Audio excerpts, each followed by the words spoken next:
Hello students, how are you all. I hope आप सब बहुत अच्छे होंगे, मस्त होंगे, स्वस्थ होंगे, व्यस्त होंगे।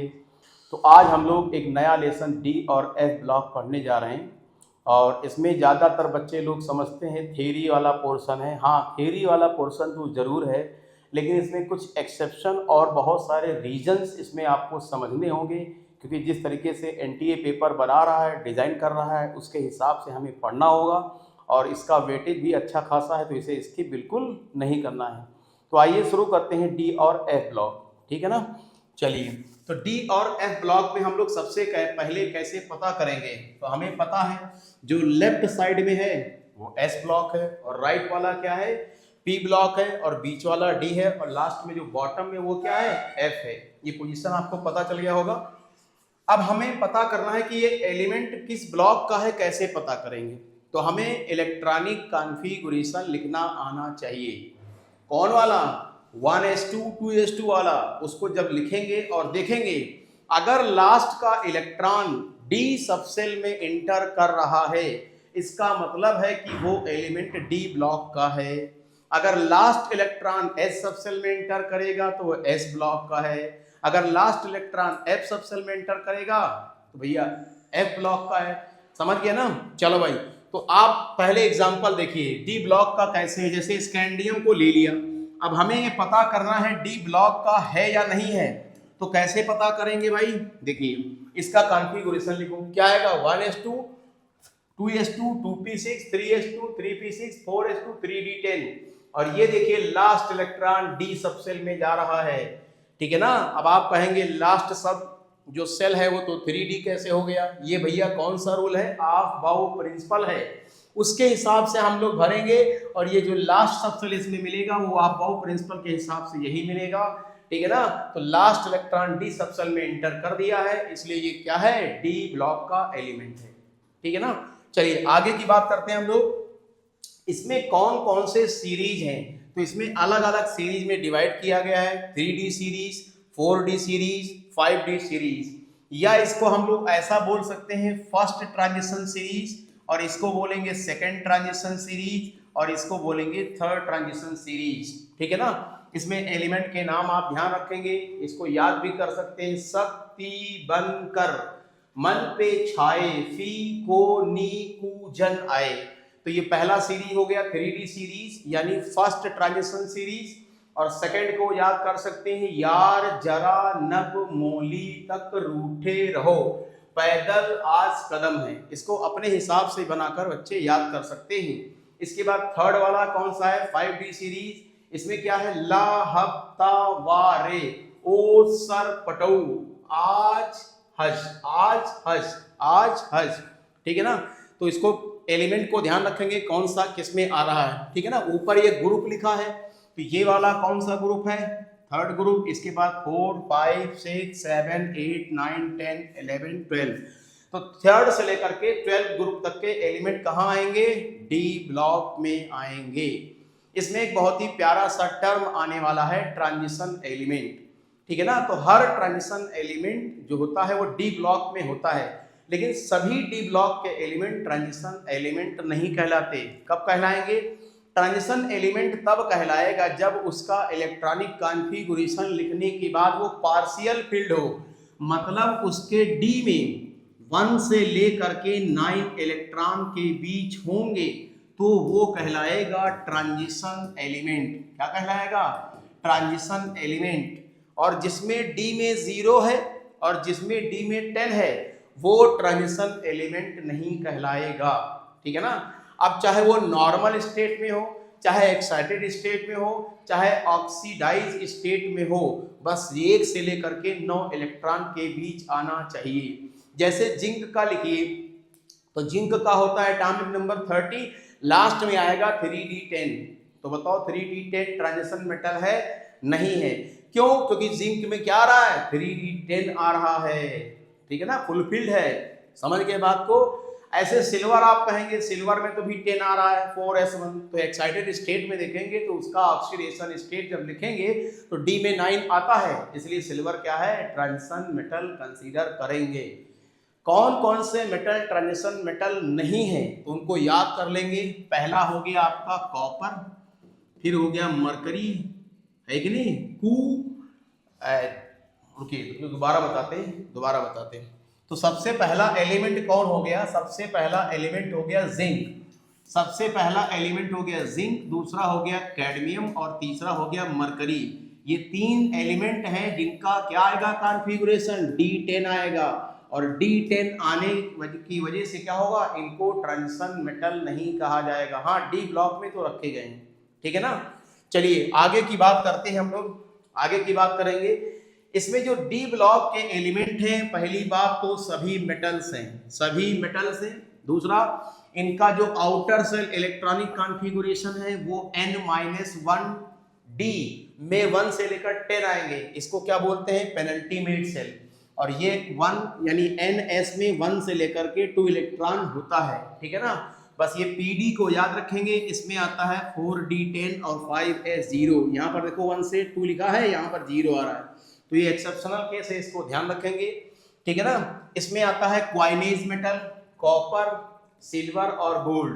फिर आता है Nobel metal, copper, silver, gold, mercury और प्लेटिनम, ठीक है ना। तो ये सारे आते हैं आपके नोबल मेटल। नोबल मेटल का मतलब लीस्ट रिएक्टिव या नॉन रिएक्टिव मेटल्स, ठीक है। आगे की बात करते हैं हम लोग।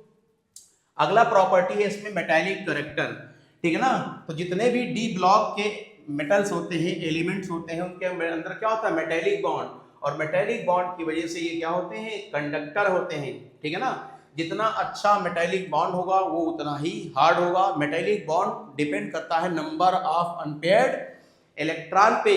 तो ये कंडक्टिविटी की वजह से इनका इस्तेमाल कहाँ करते हैं, इलेक्ट्रिकल और थर्मल सिस्टम में, ठीक है ना। यानी इलेक्ट्रॉन यानी करंट का फ्लो, थर्मल मतलब हीट का फ्लो, इसमें हम लोग यूज करेंगे।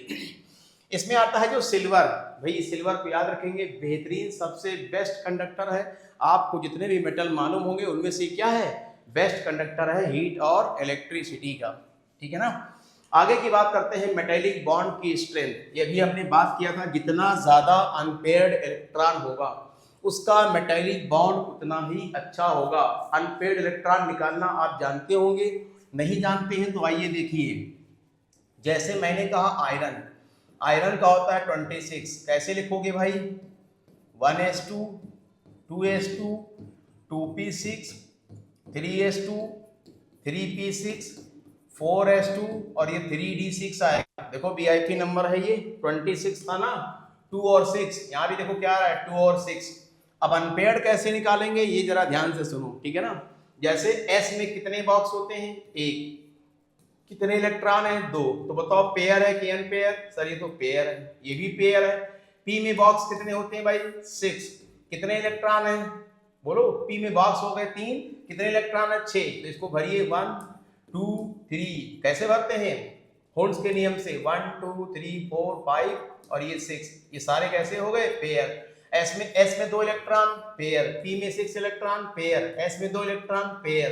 अब D की बारी आई, तो जब D की बारी आई तो D में क्या करोगे भाई, D में क्या करोगे, 5 बॉक्स बनाने हैं, कितने बनाने हैं, 5, कितने इलेक्ट्रॉन भरना है, 6, कैसे भरेंगे, होल्स के अकॉर्डिंग, तो आप एक एक भरेंगे, 1 2 3 4 5 और ये 6, तो देखो ये पेयर है और ये 4 कैसे हो गए, अनपेयर। तो इसमें अनपेयर इलेक्ट्रॉन की संख्या कितनी हो गई, 4। तो जितने ज्यादा अनपेयर्ड इलेक्ट्रॉन होंगे वो बॉन्डिंग में पार्टिसिपेट करेगा, वो बॉन्ड उतना ही स्ट्रांग होता जाएगा, इसका ध्यान रखेंगे। और इस कॉन्सेप्ट का इस्तेमाल आगे के क्वेश्चन में भी करना है, ठीक है ना भाई। चलिए आगे की बात करते हैं हम लोग। नेक्स्ट है मेल्टिंग पॉइंट्स, ठीक है ना। तो अभी आपने बात किया कि जितना ज्यादा अनपेयर्ड इलेक्ट्रॉन होगा उसका बॉन्ड उतना ही स्ट्रांग होगा, और अगर कोई बॉन्ड जितना स्ट्रांग होगा उसको मेल्ट करने में ज्यादा हीट देनी पड़ेगी, इसका मतलब है उसका मेल्टिंग पॉइंट उतना ही हाई होगा, ठीक है ना। ठीक है, चलिए आगे की बात करते हैं।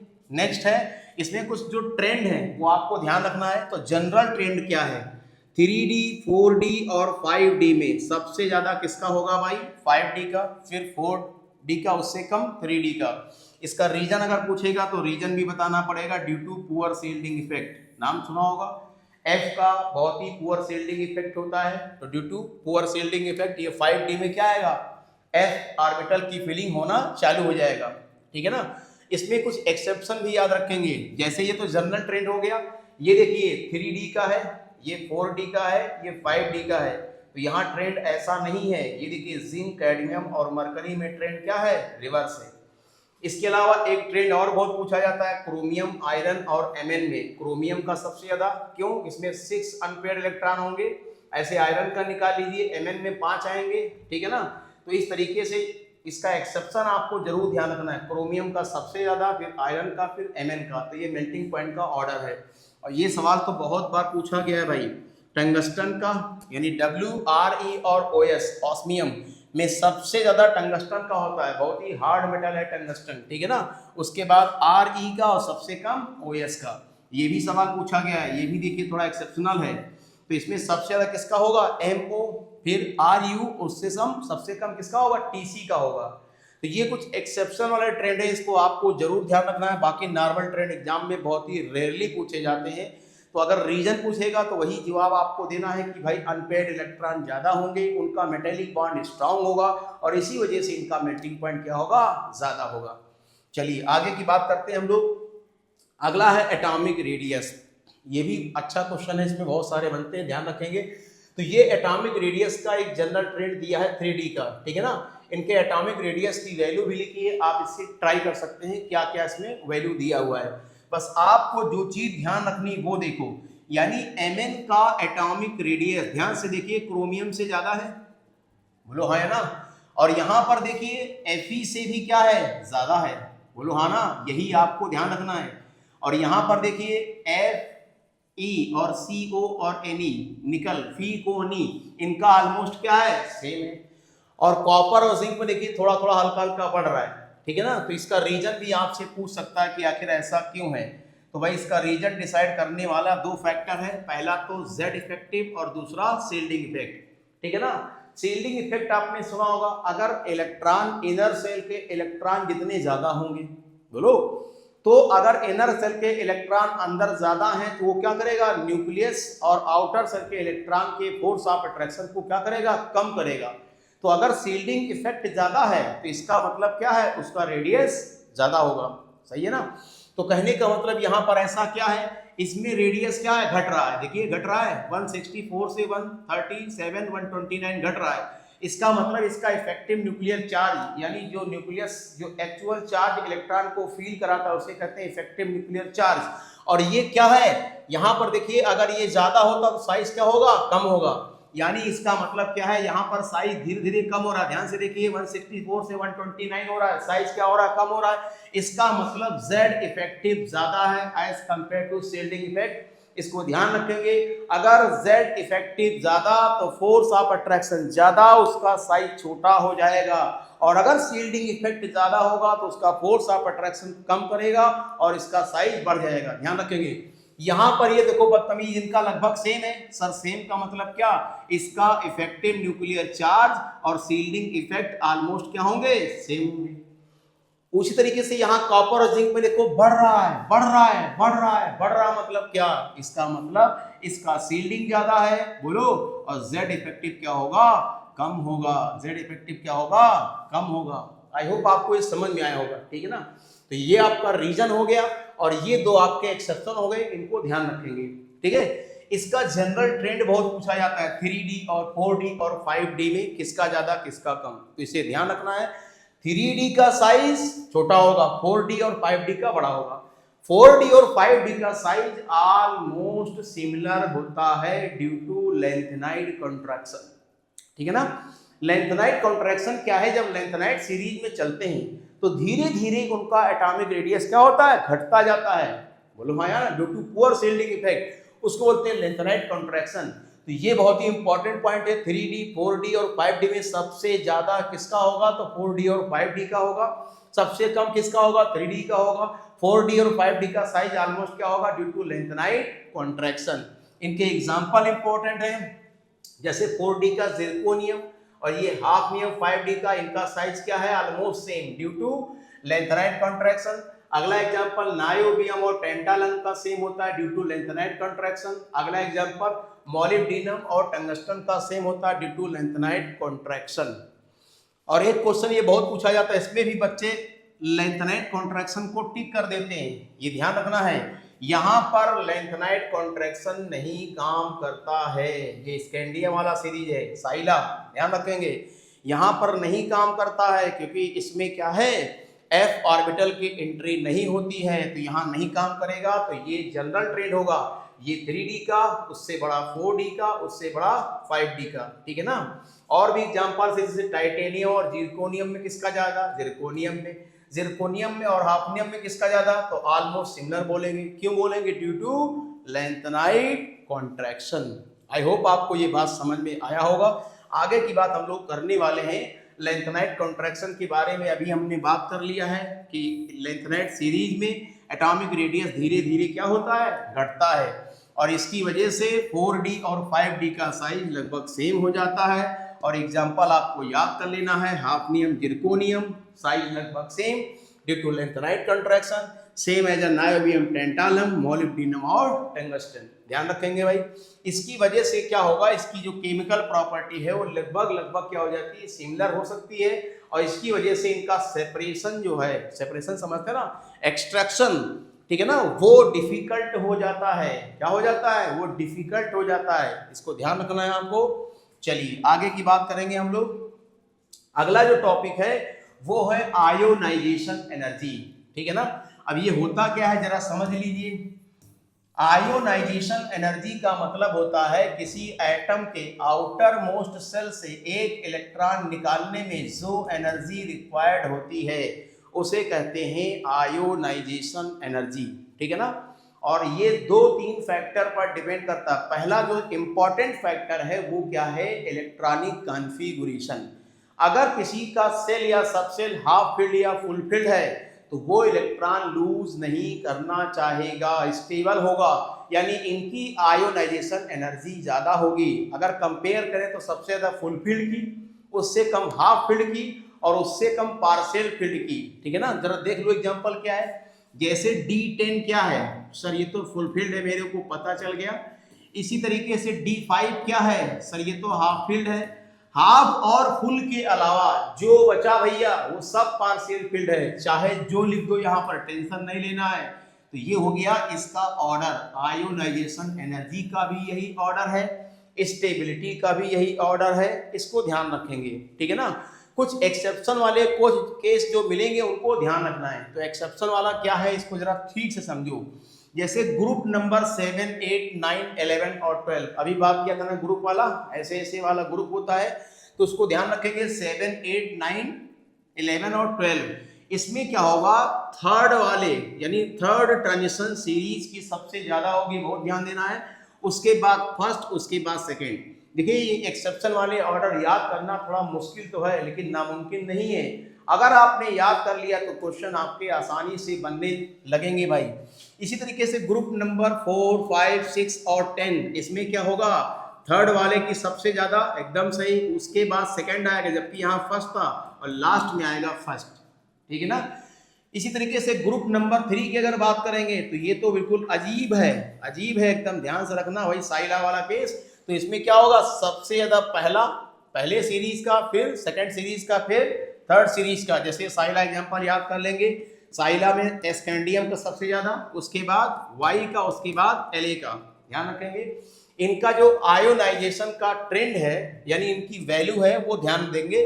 जैसे स्कैंडियम का है ना शक, उसके बाद वेनेडियम का, क्रोमियम का, टाइटेनियम का, हमने इसको ऑर्डर क्या कर दिया, इंक्रीजिंग ऑर्डर में सेट कर दिया है, ठीक है ना। तो यहाँ पर देखिए, इसको ध्यान से देखिए, इसका ऑर्डर रेगुलर नहीं है। स्कैंडियम के बाद क्या आना चाहिए, टाइटेनियम का, लेकिन ऐसा नहीं है। ये आयोनाइजेशन एनर्जी का परफेक्ट ऑर्डर है, यानी जैसे जैसे इधर से इस सीरीज में आप चलेंगे तो इसका रेगुलर ट्रेंड नहीं है, यानी स्कैंडियम के बाद टाइटेनियम का आना चाहिए, सर ऐसा नहीं है, ठीक है ना। तो और भी बहुत सारे एक्सेप्शन है, तो इसको ध्यान रखेंगे। इसको ऑर्डर से भी याद किया जा सकता है, इनका डेटा भी याद कर सकते हैं। बस आप अगर ये पकड़ लिए तो आपका काम हो जाएगा। एक पहला क्वेश्चन यहाँ से हो जाएगा, दूसरा क्वेश्चन आपको बताया हाफ फील्ड और फुल फील्ड से हो जाएगा, और तीसरा क्वेश्चन इस डेटा से भी सवाल देता है, इसको भी ध्यान रखेंगे और सवाल आपके हो जाएंगे, ठीक है ना। चलिए आगे की बात करते हैं हम लोग। आयोनाइजेशन एनर्जी का वही जो ट्रेंड बात कर रहे थे, पहले हल्का हल्का बढ़ता है, फिर इसके बाद घटता है, फिर बढ़ता है, ठीक है ना। रीजन वही हाफ फील्ड, फुल फील्ड, ठीक है, पार्शियल फील्ड कॉन्फ़िगरेशन। चलिए आगे की बात करते हैं हम लोग। इसका डेंसिटी का जो ट्रेंड है वो भी देखना है, डेंसिटी। तो डेंसिटी अगर हम देखें तो क्या है, इसका डेंसिटी का ये ऑर्डर लिखा है, शक्ति बनकर मन पे छाए, फी को नी कूजन आए। तो डेंसिटी देखिए रेगुलर ट्रेंड है, धीरे धीरे बढ़ रहा है, इसमें कोई एक्सेप्शन नहीं, क्योंकि मास बढ़ेगा तो डेंसिटी क्या होगी, बढ़ जाएगी। हाँ, ये सवाल बहुत जरूरी है, सवाल जो पूछता है कि लोवेस्ट डेंसिटी भाई किसकी होती है, तो लोवेस्ट डेंसिटी आपकी स्कैंडियम की होती है, इसका ध्यान रखेंगे। उसके बाद हाईएस्ट डेंसिटी पूछता किसका होता है, तो ये वैल्यू लिखा है। वैसे तो हाईएस्ट किसका होगा, IR। अगर ऑप्शन में नहीं है तो OS यानी ऑस्मियम को भी टिक कर सकते हैं, यही दोनों की सबसे ज्यादा होती है। तो आई होप आप ये समझ गए होंगे। आगे की बात करेंगे एंथैल्पी ऑफ एटोमाइजेशन। ये क्या है, जैसे कोई मेटेलिक क्रिस्टल है, तो ये मेटेलिक क्रिस्टल को हम अगर हीट करें तो ये क्या हो जाए, एटम में, गैसियस एटम में ब्रेक हो जाए, तो इसमें जो हीट लगेगी वही कहलाएगी एंथैल्पी ऑफ एटोमाइजेशन। अब आप खुद सोचो, अगर किसी एटम का, मेटल का बॉन्ड बहुत ही पावरफुल स्ट्रॉन्ग है, तो उसको एटम में ब्रेक करने में ज्यादा एनर्जी देनी पड़ेगी, बोलो हाँ ना। और बॉन्ड की स्ट्रेंथ किस पर डिपेंड करती है, नंबर ऑफ अनपेयर्ड इलेक्ट्रॉन पे।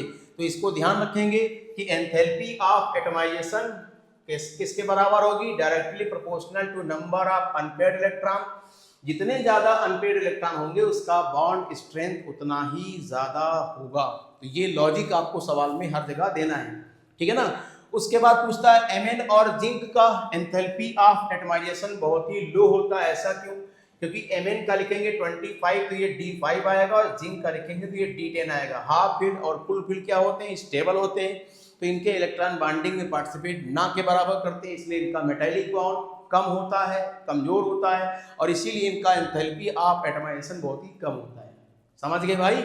चलिए आगे की बात करते हैं नेक्स्ट।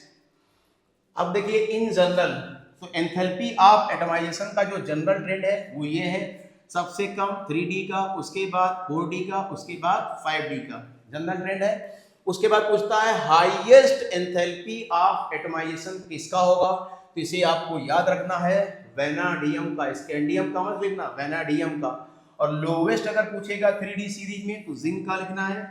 इसकी वैल्यू भी लिखिए, आप इस वैल्यू से टैली करके देख सकते हैं कि यहाँ पर वैनाडियम की सबसे ज्यादा आ रही है और जिंक की सबसे कम आ रही है, ठीक है ना। इस वैल्यू से क्वेश्चन करना थोड़ा आसान हो जाता है, और ये वैल्यू को कई बार आप प्रैक्टिस सवाल में करोगे तो याद हो जाएगा, ठीक है ना। चलिए आगे की बात करते हैं।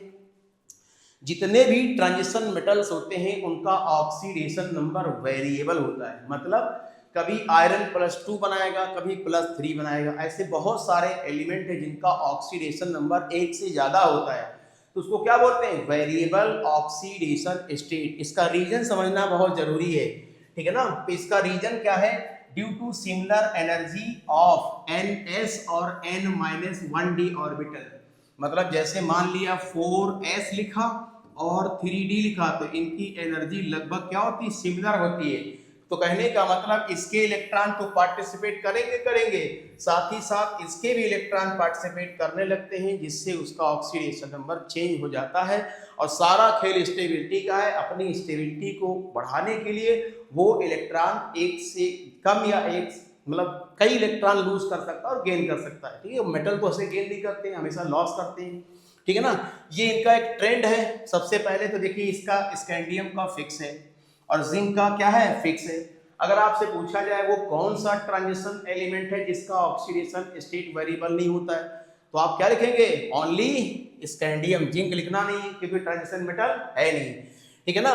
बाकी देखिए हाईएस्ट इसमें किसका किसका जा सकता है, तो ये देखिए +7 का जा सकता है, Mn का, ठीक है ना। जैसे KMnO4, इसमें Mn का अगर आप निकालेंगे तो इसका ऑक्सीडेशन स्टेट +7 आएगा, ठीक है ना।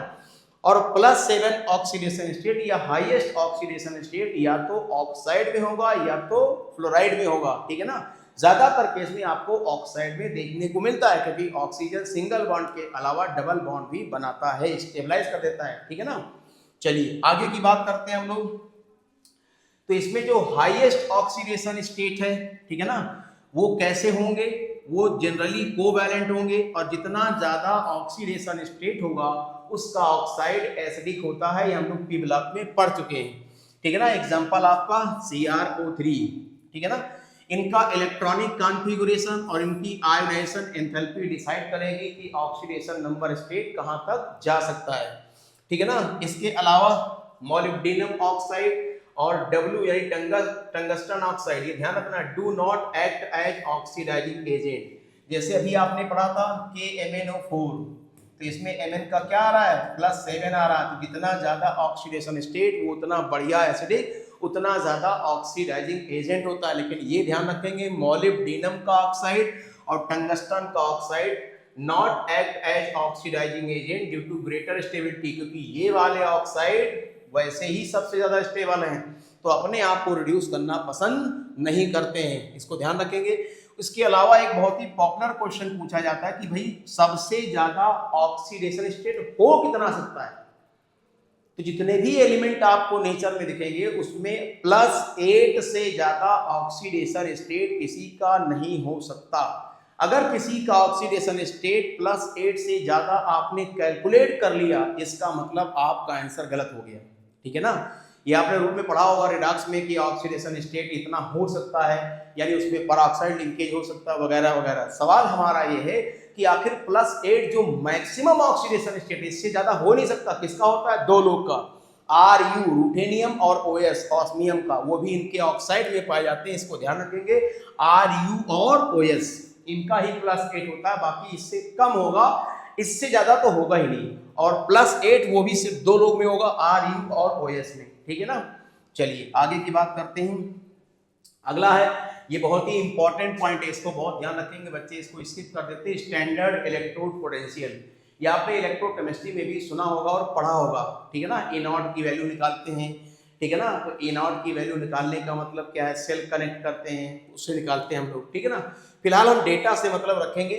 अगर किसी का A0 वैल्यू नेगेटिव आ रहा है, जैसे M+3 से M+2, इसका मतलब क्या है, इसका मतलब ये है कि जैसे आपके पास देखिए यहां पर मान लिया Mn+3 है और ये कन्वर्ट हो जाए Mn+2 में, तो यहां देखो क्या हो रहा है, यहां पर कॉन्फ़िगरेशन लिखेंगे तो D में 5 आएगा, यहां पर कॉन्फ़िगरेशन लिखेंगे तो 4 आएगा, बोलो। यानी +3 से +2 अगर इसकी वैल्यू नेगेटिव आ रही है, देखो नेगेटिव आ रही है, इसका मतलब ये है कि +3 वाला स्टेबल होगा, ध्यान रखेंगे। यहां पर देखिए Mn के केस में ऐसा क्या है, ये हाफ फील्ड है कि नहीं, और Mn में देखो ये वैल्यू कैसी आ रही है, पॉजिटिव आ रही है। तो अगर नेगेटिव आ रही है तो हायर ऑक्सीडेशन स्टेट स्टेबल होगा, और अगर पॉजिटिव आ रही है तो लोअर ऑक्सीडेशन स्टेट स्टेबल होगा, ध्यान रखेंगे। बस ये कॉपर बहुत ही गलत इंसान है, मैं क्या बताऊं, ये कॉपर को ध्यान रखना है, कॉपर को ध्यान रखना है। कॉपर में +1 स्टेट सबसे ज्यादा स्टेबल होता है, ठीक है ना। अगर वो एक्वस नहीं है तो, और अगर एक्वस है तो उसमें +2 ज्यादा स्टेबल होता है due to high hydration enthalpy, समझ गए ना। तो ये डेटा आपको काफी हद तक काम करेगा, इसको ध्यान रखेंगे, और ये क्वेश्चंस इससे आपके आसानी से बन जाएंगे। चलिए आगे की बात करते हैं। नेक्स्ट है इसके थर्मोडायनेमिक रिलेशनशिप, ये आपने पहले से पढ़ रखा हो, ΔG = ΔH - T ΔS, ये ठीक है ना। दूसरा पढ़ा हुआ ΔG = NFE0। इससे हम कुछ कहना चाहते हैं, क्या कहना चाहते हैं कि ΔG की वैल्यू माइनस होना चाहिए और ΔH की वैल्यू माइनस होना चाहिए, और स्टैंडर्ड इलेक्ट्रोड पोटेंशियल SRP, ठीक है ना, स्टैंडर्ड रिडक्शन पोटेंशियल, ये प्लस होना चाहिए, तभी वो उस फॉर्म में एग्जिस्ट करना पसंद करेगा। इससे बहुत सारे क्वेश्चन बनते हैं, इस बात का आप बहुत ही ध्यान रखेंगे, ठीक है ना। चलिए आगे की बात करते हैं हम लोग। एक्वस सॉल्यूशन में स्टेबिलिटी के कौन कौन से फैक्टर हैं, ionisation energy, electron affinity, sublimation और हाइड्रेशन। इससे बहुत सारे क्वेश्चन बनते हैं, ध्यान रखेंगे। थोड़ा थर्मोडायनेमिक्स है, इसमें हम लोग एक 4 फैक्टर यानी फैक्टर 3 है, ये 4 टर्म यूज करते हैं, ठीक है ना। थर्ड वाला भी आ सकता है इसमें कहने का मतलब यह है हीट ऑफ सब्लिमेशन और IE1 IE2, इसके अलावा हाइड्रेशन एंथैल्पी, इन सबको जोड़ लीजिए, ठीक है, उससे total delta H of reaction आएगा। अभी आपने पढ़ा था ना डेल्टा एच की वैल्यू कैसी होनी चाहिए, ये देखिए माइनस होनी चाहिए, और डेल्टा जी की वैल्यू क्या होनी चाहिए, माइनस होना चाहिए। यानी कहने का मतलब अगर कोई स्टेबल होना चाह रहा है तो उसकी आयोनाइजेशन एनर्जी कम से कम और हाइड्रेशन एंथैल्पी उसकी ज़्यादा होनी चाहिए, तभी वो उस फॉर्म में एग्जिस्ट करेगा। अगर ये कॉन्सेप्ट अगर सीख गए तो इसके सारे सवाल आपके हो जाएंगे, इस बात का ध्यान रखेंगे, ठीक है ना। चलिए आगे की बात करते हैं। इसमें लिखा हुआ कि मोर नेगेटिव एसआरपी, जितना ज्यादा नेगेटिव एसआरपी है इसका मतलब इंडिकेट करता है greater stability of that oxidation state in the aqueous solution, ठीक है ना। और इसको बैलेंस कौन करेगा, आयोनाइजेशन एनर्जी और हाइड्रेशन एंथैल्पी, ध्यान रखेंगे। आगे की बात करते हैं। कोबाल्ट जो +2 है वो कोबाल्ट +3 से ज्यादा स्टेबल है। इसका रीजन अगर पूछेगा तो ध्यान देके बताना पड़ेगा, CFSE crystal field stabilisation energy. आपने सुना होगा डी ऑर्बिटल ब्रेक हो जाता है T2G में और EG में, बोलो है ना, इनके बीच का जो गैप निकालते हैं वही आपका CFSE होता है, ठीक है। आगे की बात करते हैं, ये भी बहुत ही पॉपुलर है, क्रोमियम +2 इज रिड्यूसिंग एजेंट। आखिर क्यों, देखिए क्रोमियम +2 में 3D4 आएगा, प्रोड्यूसिंग कैसे है भाई, इसका जब कॉन्फ़िगरेशन लिखेंगे D4 आएगा तो आप कहेंगे कम स्टेबल होगा। यहाँ पर हम लोग क्या करेंगे, अगर इसको +3 में कन्वर्ट कर दें तो ये 3D3 हो जाएगा, और जब इसको T2G में भरेंगे तो 3 इलेक्ट्रॉन भरेंगे, बोलो हाँ या ना, यानी 1 ये 2 और ये 3, तो T2G में कितने इलेक्ट्रॉन हो जाएंगे, 3, और ये भी क्या है, हाफ फील्ड है। तो ये सवाल थोड़ा अलग टाइप का है, इसको अलग से स्टार लगा के लिख लेंगे, ठीक है ना। दूसरा पूछ रहा है Mn+3 is the oxidising agent, ऐसा क्यों है, तो भाई अभी बात किया था Mn+3 अगर लिखा है और ये Mn+2 लिखा है तो स्टेबल कौन होगा, ये D5 होगा या D4, बोलो है ना। तो D5 हाफ फील्ड है, यानी Mn+3 से Mn+2 कन्वर्ट होना चाहेगा, कैसे कन्वर्ट होगा, बाई गेन ऑफ 1 इलेक्ट्रॉन, तो 4 से वो 5 हो जाएगा। तो यानी गेन करने का मतलब इसका क्या हो रहा है, रिडक्शन, क्या हो रहा है, रिडक्शन, और जिसका होता है रिडक्शन वो हमेशा बिहेव करता है ऑक्सीडाइजिंग एजेंट की तरह, और यही ये सवाल ये पूछ रहा है, ठीक है ना। अगला सवाल जो काफी इंपॉर्टेंट है, CuI2 डज नॉट एग्जिस्ट, नहीं पाया जाता नेचर में, क्यों, क्योंकि जो इसमें आयोडाइड है वो गुड रिड्यूसिंग एजेंट है, यानी इसको खुद ही रिड्यूस कर देगा, तो CuI2 के फॉर्म में नहीं पाया जाएगा। अगला है जो कॉपर का एक्वस सॉल्यूशन +1 है वो अनस्टेबल होता है ड्यू टू हाइड्रेशन एंथैल्पी, इसकी वजह से क्या होगा, पानी में डालने से इसका हो जाएगा डिस्प्रोपोर्शनेशन, और ये कॉपर +1 कॉपर +2 में आसानी से कन्वर्ट हो जाएगा। हाइड्रेशन एंथैल्पी जान पा रहे हैं कि नहीं, जब किसी आयन को पानी में डिजॉल्व करिए, है कि नहीं, जैसे कॉपर +1 है, ये क्या करेगा, चारों तरफ से वाटर अब घेर लेगा, और यहाँ से जो एनर्जी निकलती है उसको बोलेंगे हाइड्रेशन एनर्जी, और यही हाइड्रेशन एनर्जी उस इलेक्ट्रॉन को फर्दर निकाल देगा, यानी एक निकाला था एक और निकाल देगा, +2 में कन्वर्ट हो जाएगा। काफी इंपॉर्टेंट क्वेश्चन है। चलिए आगे की बात करते हैं हम लोग।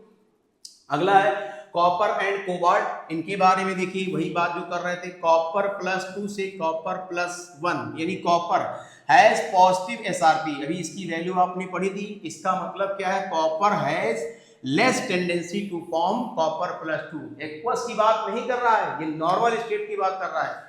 एक्वस में तो कॉपर +2 आसानी से कन्वर्ट हो जाएगा due to high hydration enthalpy, ध्यान रखेंगे। और अगली बात क्या है, does not release hydrogen with dilute HCl, does not react with H2SO4 nitric acid, है कि नहीं, क्योंकि इसकी सेकेंड IE ज्यादा होती है। कैसे, जब कॉपर +1 निकाल लिया ना तो ये हो गया IE1, और यहाँ पर आपका 3D10 आएगा। अब ये दूसरा जब +2 निकालेंगे तो D10 से निकालना पड़ेगा, और ये बेचारा फुलफिल्ड है, इलेक्ट्रॉन निकालने देगा नहीं, तो ये बहुत ही स्टेबल होगा, ठीक है ना। आगे की बात क्या कर रहा है, एक्वस सॉल्यूशन में अभी बात किया, ये डिस्प्रोपोर्शनेशन रिएक्शन देगा, ठीक है ना। कोबाल्ट की बात करेंगे तो cobalt +2 is more stable than cobalt +3 due to CFSE, ठीक है ना। इनके कॉम्प्लेक्स देखिए सारे हैं, स्ट्रॉन्ग फील्ड वीक फील्ड सारे हैं, लेकिन सब में क्या होगा, D2sp3 हाइब्रिडाइजेशन, नोट कर लेंगे, सब में क्या होगा, D2sp3 हाइब्रिडाइजेशन, ऐसा नहीं कि एयरिंग पेयरिंग करा देना, ध्यान रखना है। चलिए आगे की बात करते हैं हम लोग। अगला है मैग्नीज एंड क्रोमियम, इनके बारे में बात करेंगे। तो तो Mn+3 as a oxidising agent, इसके बारे में अभी बात किया था, क्योंकि Mn+3 यानी जो D4 है वो किस में कन्वर्ट होना चाहेगा, Mn+2 D5 में, क्योंकि वो क्या है, हाफ फिल्ड हो जाएगा, इसीलिए क्या है, ऑक्सीडाइजिंग एजेंट है। Cr+2 इसी के लिए बात किया था, ये CFSE की वजह से है, क्योंकि T2 में कितना हो जाएगा, बोलो 3 इलेक्ट्रॉन हो जाएगा, ठीक है ना। चलिए आगे की बात करेंगे, ये तो हमारी बात हो गई। तो D5 हाफ फील्ड है, एक्स्ट्रा स्टेबल होते हैं। इसके बाद हाईलाइट स्टेबिलिटी पैटर्न, ठीक है ना। तो हाईलाइट के बारे में बात करेंगे तो ये वाला पॉइंट इंपॉर्टेंट है कि BF5 is stable at room temperature. बाकी जो अदर हाईलाइट होते हैं वो हाइड्रोलाइज करके क्या बना लेते हैं, उसके ऑक्सी हाइलाइट्स बना लेते हैं, ठीक है ना। आगे की बात करेंगे, fluorides are less stable in lower oxidation state. ऐसा क्यों, क्योंकि जो F2 है वो स्ट्रॉन्ग ऑक्सीडाइजिंग एजेंट है और इसीलिए CuF इसका ऑक्सीडेशन स्टेट लोअर है। यहाँ पर देखिए ये +2 आएगा, लोअर है, ये पाए ही नहीं जाते क्योंकि F2 क्या है, ऑक्सीडाइजिंग एजेंट है, इनको उड़ा देगा। आगे देखिए आयोडाइड के बारे में, Cu2 और FeCl3 तीनों पॉइंट इंपॉर्टेंट भाई, does not exist because I- क्या है, रिड्यूसिंग एजेंट है। तो ये तीनों के तीनों पॉइंट बहुत ही इंपॉर्टेंट, इनका ध्यान रखेंगे, ठीक है ना। चलिए आगे की बात करेंगे हम लोग। नेक्स्ट हमारा है अगला हाइलाइट्स। इसके बारे में भी बात किया था कि जो आयोडाइड है वो क्या कर देगा, इसको रिड्यूस कर देगा, ठीक है ना। इसके अलावा यहाँ भी देखिए आयोडाइड क्या कर रहा है, इसको रिड्यूस कर दे रहा है, तो ये ध्यान रखेंगे। आयोडाइड क्या है, रिड्यूसिंग एजेंट है, तो हायर ऑक्सीडेशन स्टेट को लोअर में कन्वर्ट आसानी से कर देगा। चलिए आगे की बात करते हैं, ठीक है ना। इसमें क्या है, अभी बात किया था ऑक्सीजन और क्लोरीन, यही दो एलिमेंट हैं जो हायर ऑक्सीडेशन को स्टेट को स्टेबलाइज करते हैं। उसमें अगर ज्यादा इंपॉर्टेंट अगर तो वो ऑक्सीजन है, क्योंकि ये सिग्मा के साथ साथ क्या बनाता है, पाई बॉन्ड भी बनाता है, इसलिए ज्यादा स्टेबल ऑक्साइड होंगे। जैसे एग्जांपल देख लीजिए भाई, एग्जांपल में MnO4 देखो +7 आएगा, Cr2O7 osmium tetroxide, COF6 VF5, ठीक है ना, ये सब होते हैं। आगे की बात करेंगे, Mn2O7 exist but MnO7 does not exist. क्यों, ऐसा क्यों है भाई, ऐसा क्यों है भाई, अगर इसकी बात करेंगे तो यहाँ पर देखिए 7 × 2 यानी 14 हो जाएगा ऑक्सीडेशन स्टेट, तो ऐसा भाई पाया ही जाना संभव नहीं है कि नहीं। तो यही पाया जाएगा, यहाँ पर कितना आएगा, 7 × 2 14/2 यानी +7, ये पाया जाएगा, इसका भी ध्यान रखेंगे। चलिए आगे की बात करते हैं। मैग्नेटिक प्रॉपर्टी, आपने सुना होगा पैरामैग्नेटिक, डायामैग्नेटिक और फेरोमैग्नेटिक।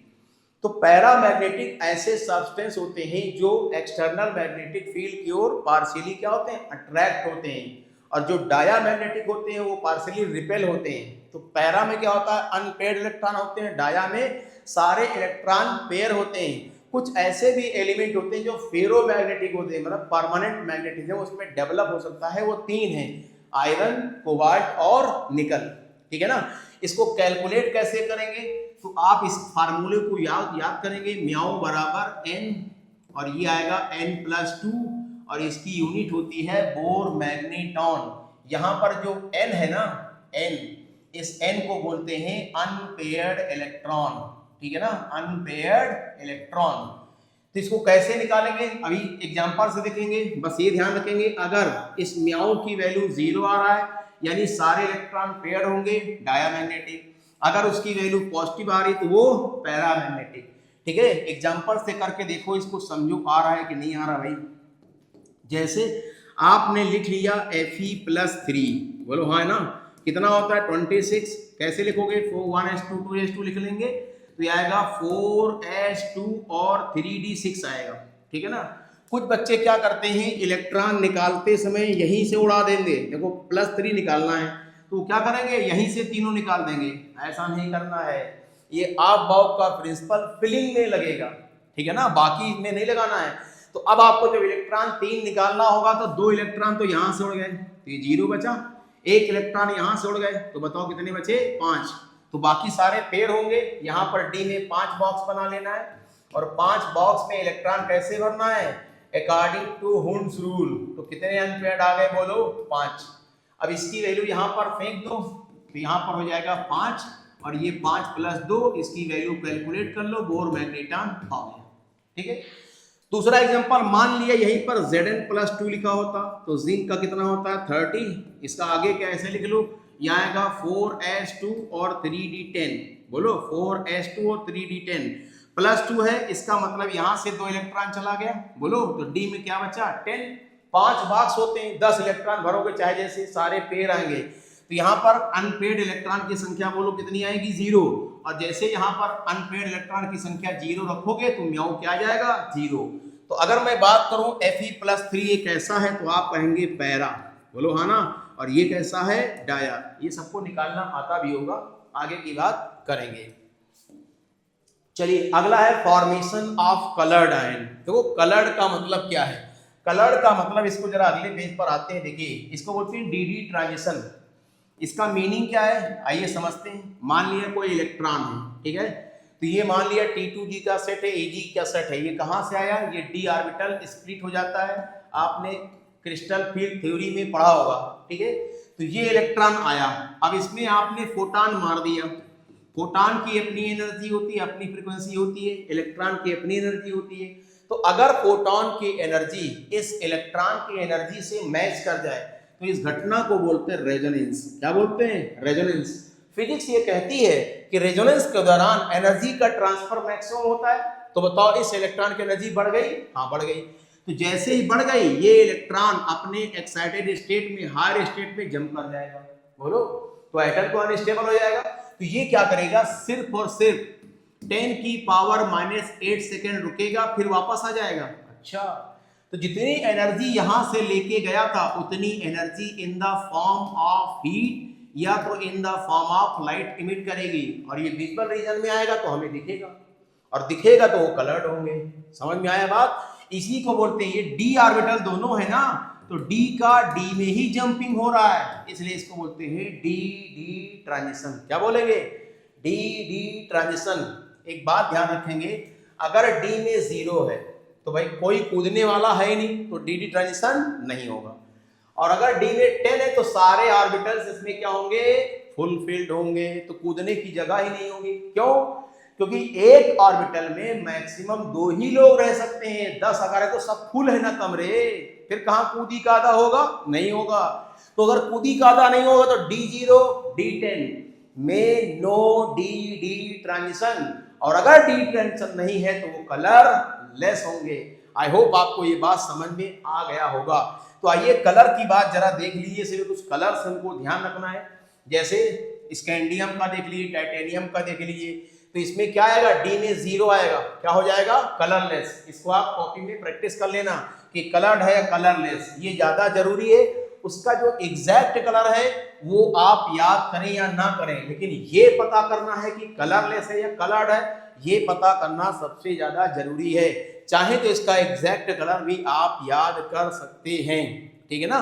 आगे की बात करेंगे, नेक्स्ट की बात करेंगे हम लोग। तो आगे इसमें आता है कि कुछ और भी रीजन होते हैं, जैसे KMnO4, इसका कलर भैया कैसा होता है, पर्पल। तो इसका जो पर्पल कलर है इसमें आंसर DD ट्रांजिशन नहीं देना है, इसका सही आंसर है चार्ज ट्रांसफर।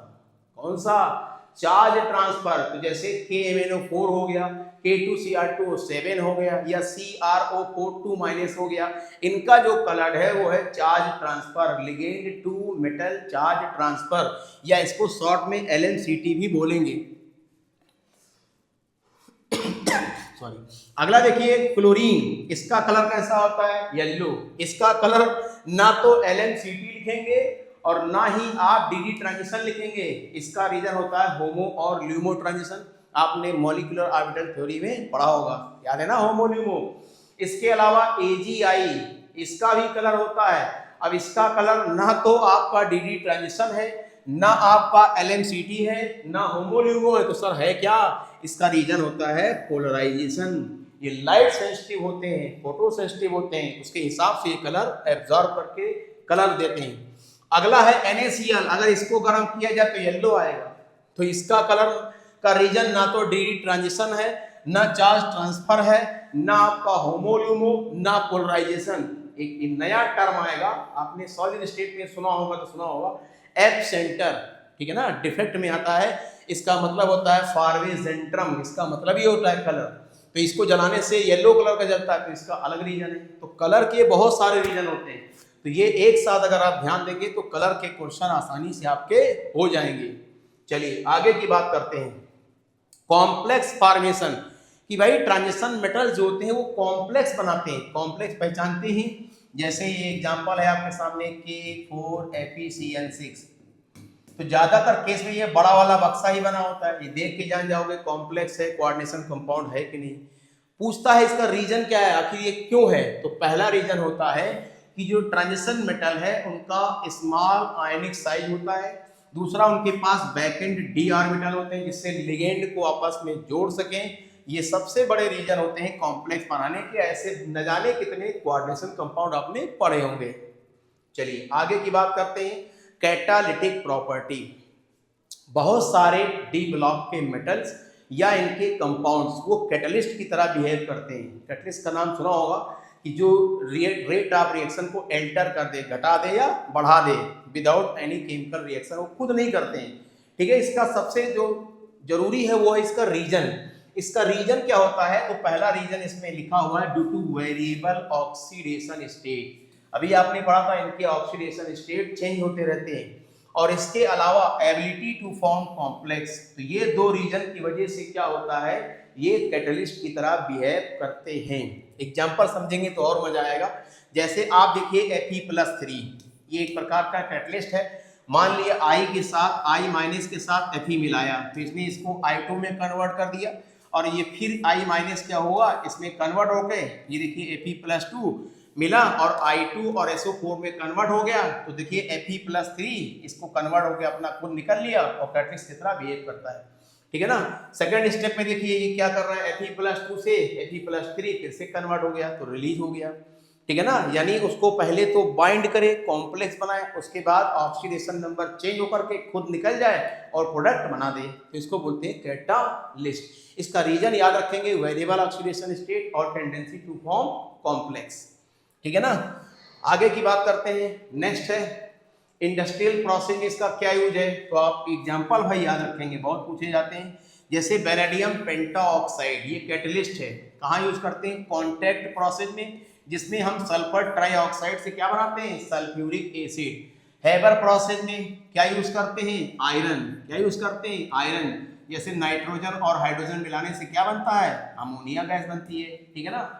ओस्टवाल्ड प्रोसेस में क्या होता है, प्लेटिनम होता है, प्लेटिनम कैटलिस्ट, इसमें क्या बनता है, नाइट्रिक एसिड। इसके अलावा हाइड्रोजनेशन, यानी इसमें वनस्पति घी होता है। ठीक है ना, इसमें निकल और हाइड्रोजन मिलाते हैं, निकल क्या है, कैटलिस्ट है। तो ये क्या होता है, जो वनस्पति वाला घी है इससे बनाया जाता है। किससे बनाया जाता है, किसी से, ऑयल से। ठीक है ना, तो ऑयल में अगर निकल मिला देंगे तो ये वनस्पति घी में कन्वर्ट हो जाएगा। इधर की ओर एरो लगा सकते हैं, ये ऐसे बन जाएगा। कुल मिलाकर ये कैटलिस्ट है। इसके अलावा जिगलर नट्टा कैटलिस्ट, इसमें क्या होता है, ट्राई इथाइल एल्युमिनियम और TiCl4, ये जिगलर नट्टा कैटलिस्ट है। ये पॉलीमराइजेशन में काम करता है, और आपने सुना होगा इससे पॉलीथीन इथीन से बनता है। चलिए आगे की बात करते हैं हम लोग। नेक्स्ट है इंटरस्टिशियल कंपाउंड।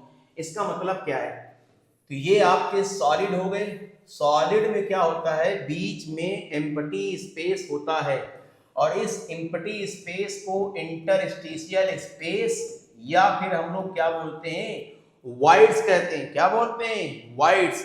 और इसी वाइड्स में अगर छोटे छोटे एटम या छोटे छोटे मॉलिक्यूल इसमें ट्रैप हो जाए, बंद हो जाए, और इससे कुछ नया बन जाए, तो वो कहलाता है इंटरस्टिशियल कंपाउंड। क्या कहलाता है, इंटरस्टिशियल कंपाउंड। ठीक है ना।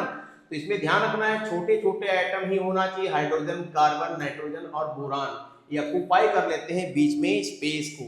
इससे फायदा क्या हो जाएगा, तो सबसे बड़ा फायदा क्या होगा, ये नॉन स्टोइचियोमेट्रिक होते हैं। मतलब स्टोइचियोमेट्रिक का नाम सुना है ना, जो आप फार्मूला क्रिस क्रॉस से बनाते हैं, वो होल नंबर होता है। ये फ्रैक्शनल में होते हैं, ठीक है ना, डेसिमल में होते हैं, इसलिए इनको बोलते हैं नॉन स्टोइचियोमेट्रिक।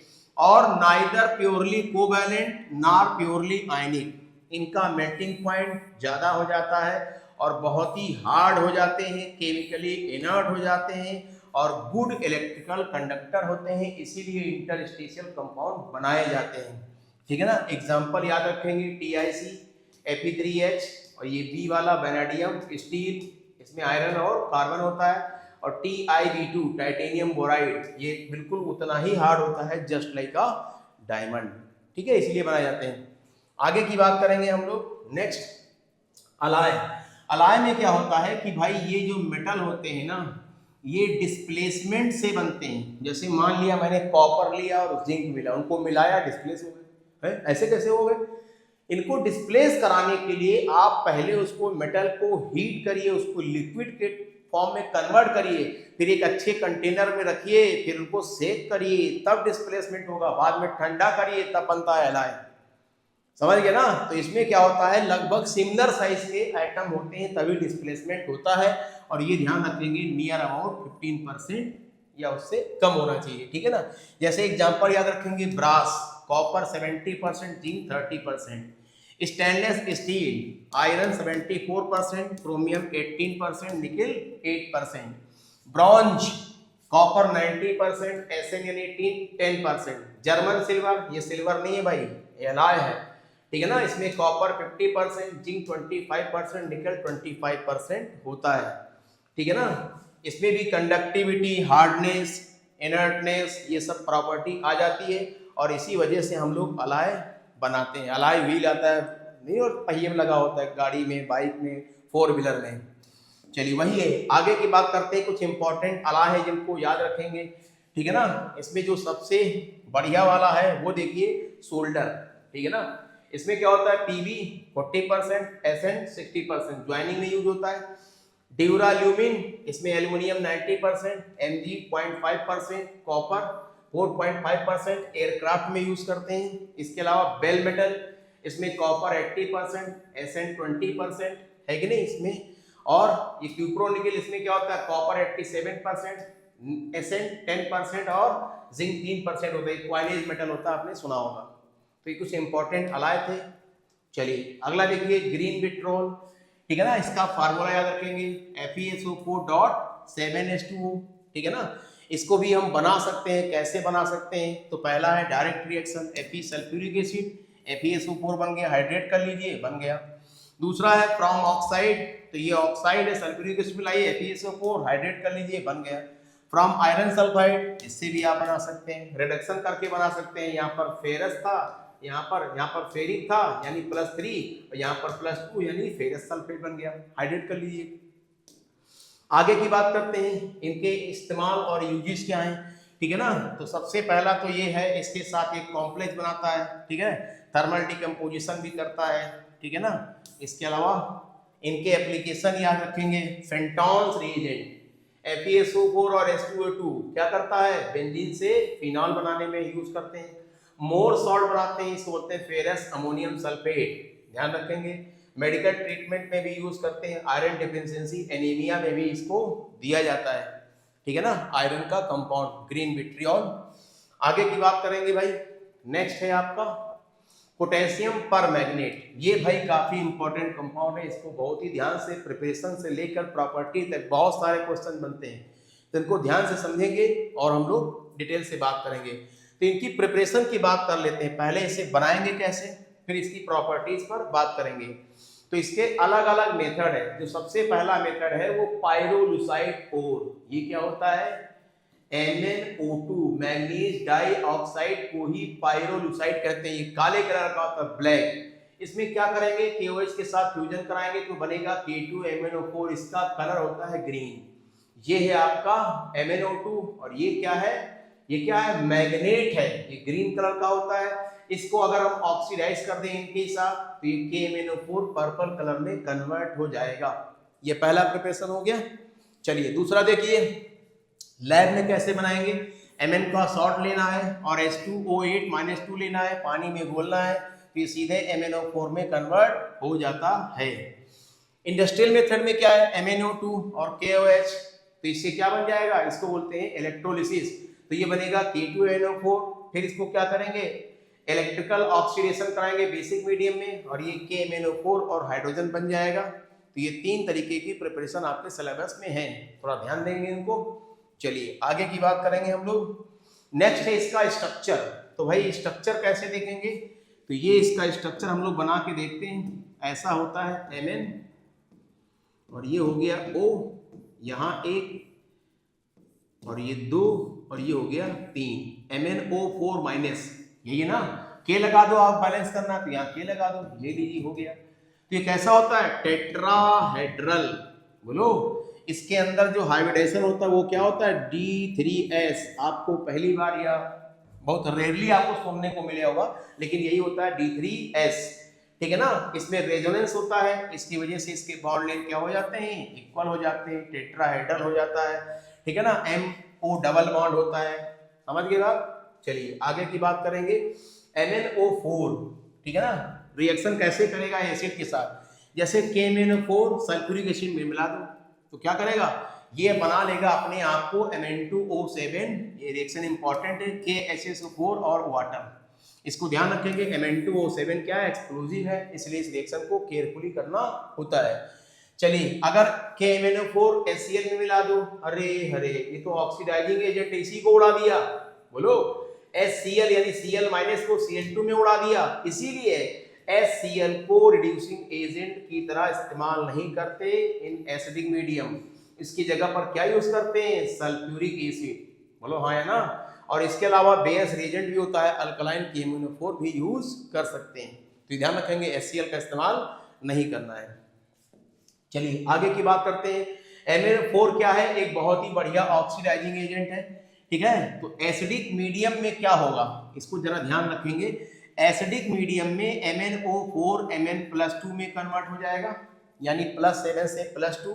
इसके अलावा बेसिक मीडियम में क्या होगा, MnO4 माइनस से कन्वर्ट हो जाएगा MnO4 2-। ये है आपका परमैंगनेट और ये क्या है, मैग्नेट। इसके अलावा अगर न्यूट्रल मीडियम है तो इसको भी ध्यान रखेंगे, ये MnO4 माइनस से MnO2 में कन्वर्ट हो जाता है। ये तीनों रिएक्शन बहुत ही इंपॉर्टेंट है, इस पे ना जाने कितने क्वेश्चन पूछ चुका है एनटीए, तो इसको ध्यान रखेंगे। इसको याद करने का तरीका आप इसको बना लीजिए BNA, basic medium, neutral medium, acidic medium. इसमें जो ऑक्सीडेशन स्टेट का चेंज आता है वो 1 आता है, इसमें बेसिक मीडियम में देखो 7 से 6, ठीक है ना। न्यूट्रल में 3 का चेंज आ रहा है, 7 से 4 3 का चेंज, एसिडिक में 7 से 2 यानी 5 का चेंज, ठीक है ना। इसको याद ही कर लेना है, ध्यान से करना है, इसके बिना आपके सवाल फंस सकते हैं, इसका ध्यान रखेंगे, ठीक है ना। चलिए आगे की बात करते हैं हम लोग। नेक्स्ट, तो अगर मैं ऑक्सीडाइजिंग एजेंट की बात करें तो ये क्या करेगा, जैसे ऑक्सलेट को लिया CO2 में उड़ा देगा, H2S लिया सल्फर में बना दिया, सल्फाइड को सल्फर में कन्वर्ट कर लिया, और ये नाइट्राइड को नाइट्रेट में कन्वर्ट कर लिया, फेरस को फेरिक में, और H2O2 को ऑक्सीजन में कन्वर्ट कर देगा इन एसिडिक मीडियम। ध्यान रखेंगे, इसमें बेसिक मीडियम के कुछ स्पेशल रिएक्शन है, उसे आपको जरूर ध्यान देना है, ठीक है ना। और अगर एसिडिक मीडियम में क्या कर दिया जाए तो ये अपने आप में रिड्यूस कर लेता है Mn+2 में, अभी इसके लिए बात हम लोग कर चुके हैं, ठीक है ना। आगे की बात करेंगे। बेसिक मीडियम, ये स्टार लगाइए, ये अलग टाइप की रिएक्शन, इसको ध्यान रखना है। तो बेसिक मीडियम में पहला तो आपको ये याद रखना है, MnO4 माइनस किसमें कन्वर्ट हो जाएगा, खुद से MnO2 में, ब्राउन कलर का होता है या ब्लैक कलर का बोल सकते हैं। ये तो बहुत पूछा गया, आयोडाइड को आयोडेट आयन में कन्वर्ट करता है IO3 माइनस, और ये H2O3 2- को SO4 2- में कन्वर्ट करेगा। बाकी ये डिस्प्रोपोर्शनेशन है, आपने पढ़ा होगा, है ना। इसके अलावा ये कंप्रोपोर्शनेशन, मतलब इनका ऑक्सीडेशन नंबर सेम हो जाएगा। कैसे, यहाँ पर +2 है, यहाँ पर निकालिए +7, यहाँ पर कितना आएगा, 2 दूना 4 यानी +4। तो देखो 2 से 4 हो रहा है तो ऑक्सीडेशन, और ये क्या हो रहा है, 7 से 4 रिडक्शन, दोनों हो रहा है। कंप्रो मतलब क्या होता है, वो सेम ऑक्सीडेशन स्टेट में कन्वर्ट हो जाता है। डिस में उल्टा होता है, एक अलग स्टेट में दूसरा अलग स्टेट में जाता है, इसका ध्यान रखेंगे। इसका इस्तेमाल भी बहुत जरूरी है, बहुत ही पावरफुल ऑक्सीडाइजिंग एजेंट है। ब्लीचिंग आप सिल्क, कॉटन और वूल में करते हैं। अल्कलाइन KMnO4 को बेस रिएजेंट में यूज करते हैं, यानी हम लोग क्या करते थे, अनसैचुरेशन टेस्ट, ठीक है। इसके अलावा वॉल्यूमेट्रिक एनालिसिस, टाइट्रेशन में, वाटर के प्यूरिफिकेशन में और डिसइंफेक्टेंट में KMnO4 का इस्तेमाल किया जाता है। कलर पूछेगा तो रीजन क्या बताओगे? LMCT, ध्यान रखेंगे। नो DD ट्रांजिशन, क्योंकि Mn+7 में D में 0 आएगा, तो ऐसा आंसर नहीं देना है। चलिए आगे की बात करते हैं, पोटेशियम डाइक्रोमेट। ये अगला कंपाउंड है, K2Cr2O7 के बाद पोटेशियम डाइक्रोमेट। इसका फार्मूला K2Cr2O7, इसका कलर ऑरेंज रेड, ठीक है ना। Strong oxidizing agent in acidic medium, ध्यान रखेंगे इन एसिडिक मीडियम, बेसिक और न्यूट्रल में ये काम ना के बराबर करता है। कहाँ यूज करना है? इन एसिडिक मीडियम। चलिए आगे की बात करते हैं, इसको बनाएंगे कैसे?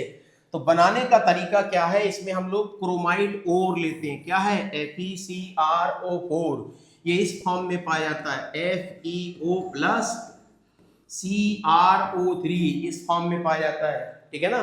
तो ये 3 स्टेप में बनेगा। तो आइए बनाते हैं। पहला स्टेप, सबसे पहले इस क्रोमाइड की कराएंगे रोस्टिंग, यानी हीट करेंगे। किसके साथ? NO2CO3 और O2 के साथ। तो ये क्रोमेट आयरन क्रोमाइड किसमें बदल जाएगा? Na2CrO4। याद रखेंगे कलर डार्क ग्रे से येलो हो जाएगा, साथ ही साथ Fe2O3 और CO2 यानी धुआं बनाएगा। पहला स्टेप तो ये हो गया। दूसरे स्टेप में क्या करेंगे? दूसरे स्टेप में क्या करना है, इसमें हम लोग क्या मिलाएंगे? एसिड मिलाएंगे। तो जैसे एसिड मिलाएंगे तो ये क्रोमेट आयन डाइक्रोमेट आयन में बदल जाएगा। अब चूंकि सोडियम डाइक्रोमेट है, वाटर सोल्यूबल है, तो इसको क्या करेंगे? इसको हम लोग KCl मिलाएंगे, जिसमें क्या होगा? सब्स्टिट्यूशन। तो Na रिप्लेस बाय K और ये K2Cr2O7 ऑरेंज रेड कलर का बढ़िया सा क्रिस्टल मिलेगा और आपका K2Cr2O7 यानी पोटेशियम डाइक्रोमेट तैयार हुआ। 3 स्टेप का ध्यान रखेंगे। आगे की बात करेंगे, ये बहुत ही इंपॉर्टेंट है कि अगर क्रोमेट आयन में एसिड मिला दिया तो ये डाइक्रोमेट आयन बन जाएगा एसिड मिलाने से। और अगर इसमें हमने OH मिला दिया, बेस मिला दिया, वापस क्या हो जाएगा? क्रोमेट में बदल जाएगा। तो अगर तुम्हारा डाइक्रोमेट है जो कि ऑरेंज रेड है, बेस मिलाएंगे क्रोमेट में कन्वर्ट हो जाएगा येलो। क्रोमेट में एसिड मिलाएंगे, येलो से ऑरेंज रेड में कन्वर्ट हो जाएगा। ध्यान रखेंगे, कलर का ध्यान रखेंगे, ये सवाल बहुत बार पूछा जा चुका है। चलिए आगे की बात करेंगे, इसका स्ट्रक्चर कैसा होता है। जैसे अभी KMnO4 का बनाया था, ये बनाइए CrOO4 माइनस, ये देखिए ये भी कैसा होता है? टेट्राहेड्रल sp3 मत लिखना, D3S हाइब्रिडाइजेशन। इसमें भी रेजोनेंस होता है कि नहीं? रेजोनेंस होने से सारे बॉन्ड क्या हो जाएंगे? इक्वल लेंथ के हो जाएंगे। आपको लग रहा होगा डबल छोटा सिंगल बड़ा, ऐसा नहीं है। इस बात का बहुत ध्यान रखेंगे। चलिए आगे की बात करते हैं, Cr2O7 का स्ट्रक्चर ये कैसे बनेगा? ऐसा बनेगा, ये आपका क्रोमियम, यहाँ आपका Cr और ये आपका दिस, यहाँ पर O माइनस, ये देखिए ऐसा बनेगा। तो Cr2O7 का स्ट्रक्चर ऐसा है। इसमें 2 टेट्राहेड्रल यूनिट आपस में जुड़ जाएंगे, हाइब्रिडेशन वही रहेगा D3S। बस ये टेट्राहेड्रल 2 सेट होंगे, इसको आपस में चिपका देना है, ठीक है ना। इसमें एक चीज है थोड़ा अलग टाइप का, जो जेई वाले पूछते हैं, वो क्या है? इसमें देखिए 1 2 दिख रहा है ना, 1 2 3 4 डबल बॉन्ड आपको दिख रहे हैं। इसके अलावा ये बेंट वाला, तो इसमें जो 6 बॉन्ड लेंथ है वो इक्वल होते हैं ड्यू टू रेजोनेंस। बाकी जो ये अंदर वाला बीच वाला बचा, इसको मत इक्वल कराना, क्योंकि रेजोनेंस इतने में ही होगा तो 6 इक्वल होंगे, टर्मिनल वाले बीच वाला इक्वल नहीं होगा, थोड़ा सा डिफरेंट होता है। ये भी कई बार पूछा जा चुका है। चलिए आगे की बात करेंगे। नेक्स्ट अगला है, ये भैया बहुत ही बढ़िया ऑक्सीडाइजिंग एजेंट है, एसिडिक मीडियम में काम करता है। Cr2O7 डाइक्रोमेट है, ये कन्वर्ट हो जाता है किसमें? Cr+3 में, याद रखेंगे भाई। इसके अलावा ऑक्सीडाइजिंग एजेंट भी करेगा क्या? आयोडाइड को I2 में, ठीक है ना, SO3 को SO4 में, सल्फाइड को सल्फर में। इसमें वो बेसिक मीडियम का लफड़ा नहीं है, KMnO4 में ज्यादा था बवाल, इसमें ज्यादा नहीं है। ऑक्सलेट को CO2 में, नाइट्राइड को नाइट्रेट में, ठीक है ना। कुछ और भी देख सकते हैं, जैसे Fe+2 को Fe+3 में कन्वर्ट करेगा, Na2SnO2 को Na2SnO3 में कन्वर्ट कर रहा है। समझ पा रहे हैं ना? सेल्फ अपने आप को क्या करेगा? रिड्यूस। क्यों? क्योंकि ऑक्सीडाइजिंग एजेंट है। जो ऑक्सीडाइजिंग एजेंट होते हैं वो दूसरे को ऑक्सीडाइज होते हैं, खुद को क्या करेगा? रिड्यूस। इसको जरूर जरूर ध्यान रखना है भाई। जी जी आगे बढ़िए। अगर इसको गर्म कर दिया जाए, K2Cr7 को गर्म किया जाए, तो ये भी ध्यान रखना है, इससे बनता है K2CrO4 और बनेगा Cr2O3 और ऑक्सीजन। तो ठीक है ना, हीटिंग इफेक्ट भी पूछे जाते हैं, इसको भी ध्यान रखना है। चलिए आगे की बात करते हैं, इस्तेमाल। पहले इस्तेमाल करें फिर विश्वास करें भाई। तो एनालिटिकल केमिस्ट्री यानी प्रैक्टिकल में यूज होता है, टाइट्रेशन में, वॉल्यूमेट्रिक एनालिसिस में सुना होगा, ये बहुत ही बढ़िया ऑक्सीडाइजिंग एजेंट है, तो इसको उसमें यूज करते हैं। क्रोम एलम बनाया जाता है, क्रोम एलम सुना है कि नहीं? एलम का नाम सुना है? जैसे क्या सुना है? K2SO4। एलम कैसा होता है? K2SO4 Al2SO4 का होल थ्राइस डॉट 24H2O, ये है एलम या पोटास एलम भी कहते हैं। इसको हम लोग प्यार से फिट करी कहते हैं। सेविंग करते हो ना, अभी मत करना। तो इसको क्या यूज करते हैं? फिट करी एलम। हमें क्या बनाना है? हमें बनाना है क्रोम एलम। क्रोम में बैक मत जाना भाई, ये क्रोम यानी कलर्ड होता है, फिट करी देखा ना व्हाइट होता है, हाँ ध्यान रखेंगे। दूसरा लेदर इंडस्ट्री में भाई, अरे टैनिंग कराते हैं, उसको चमकाते हैं बेहतरीन। एजो कंपाउंड और एजो डाई बढ़िया रंगीन रंगीन होता है, ये सब बनाए जाते हैं K2Cr2O7 की मदद से। तो आई होप आपको अच्छा लग रहा होगा ना, बहुत बोरिंग नहीं है, ध्यान से पढ़ेंगे, सारे क्वेश्चन आपके बनने वाले हैं। क्वेश्चन से आप बिल्कुल परेशान ना हो, पढ़ने के बाद क्वेश्चन लगाइए और फिर मुझे बताइए लगा कि नहीं लगा, ठीक है ना। चलिए आगे की बात करते हैं। नेक्स्ट, अब हमारा डी ब्लॉक हो गया समाप्त, जो सबसे बड़ा था। अच्छा लग रहा है ना। अब हम पढ़ेंगे एफ ब्लॉक का, जो चुन्नू सा है, छोटा सा है, ज्यादा डेटा भी नहीं है इसमें, बहुत सारी चीज तो पहले से पता होगा, लेकिन आज आप वो जानेंगे जो बहुत कम बच्चों को पता होगा। सही है ना, आइए जानते हैं। तो एफ ब्लॉक कैसे पहचानेंगे?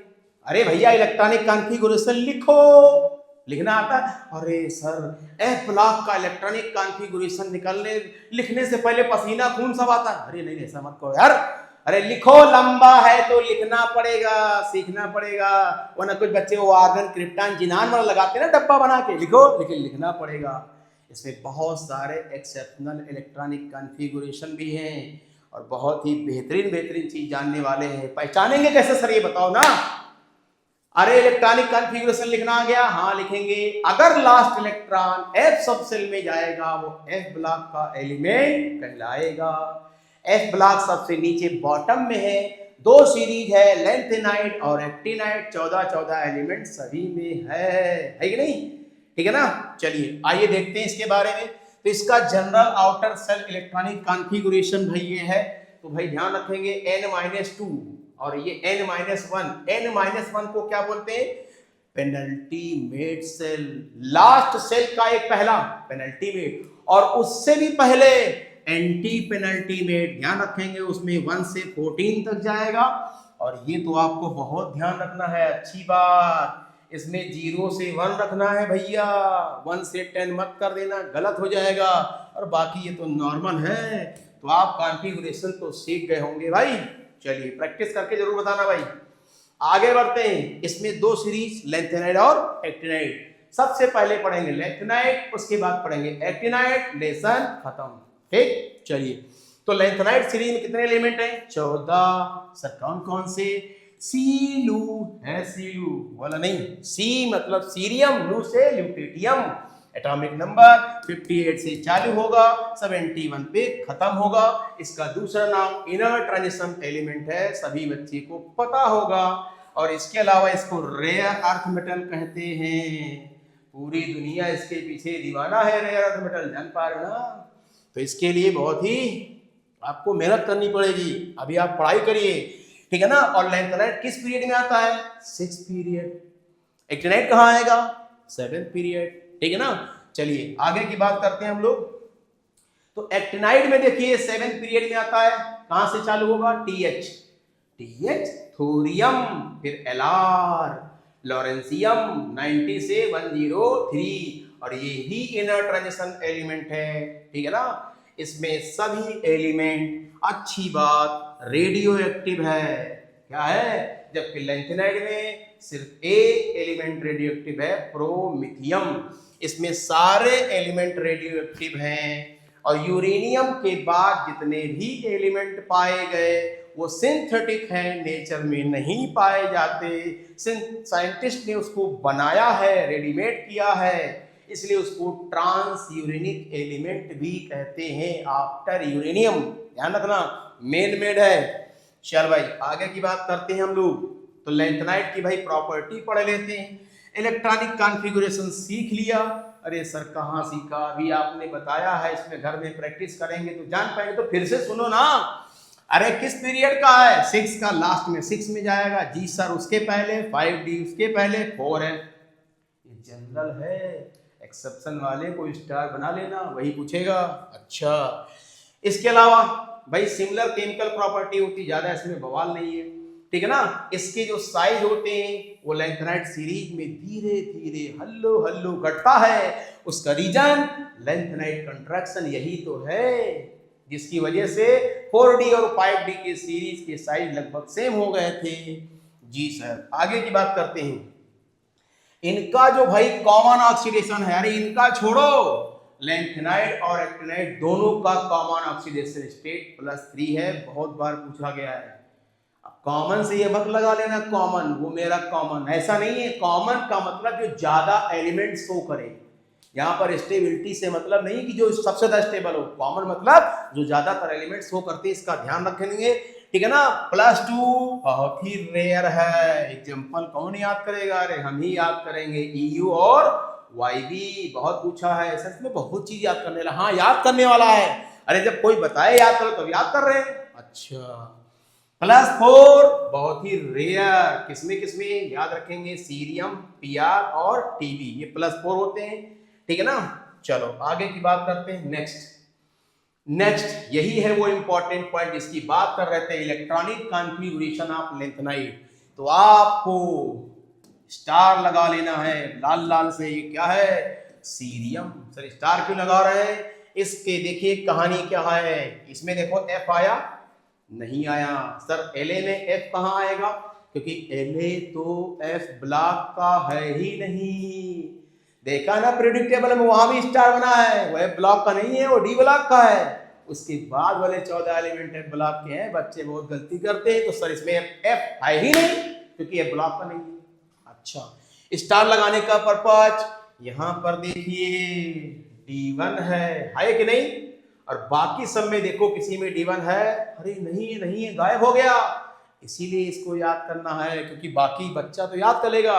D1 कॉन्फ़िगरेशन ध्यान रखना, इसमें D1 आएगा, बाकी किसी में D1 नहीं आएगा। आई होप आप समझ गए होंगे, ठीक है। स्टार मतलब एक्सेप्शनल केस।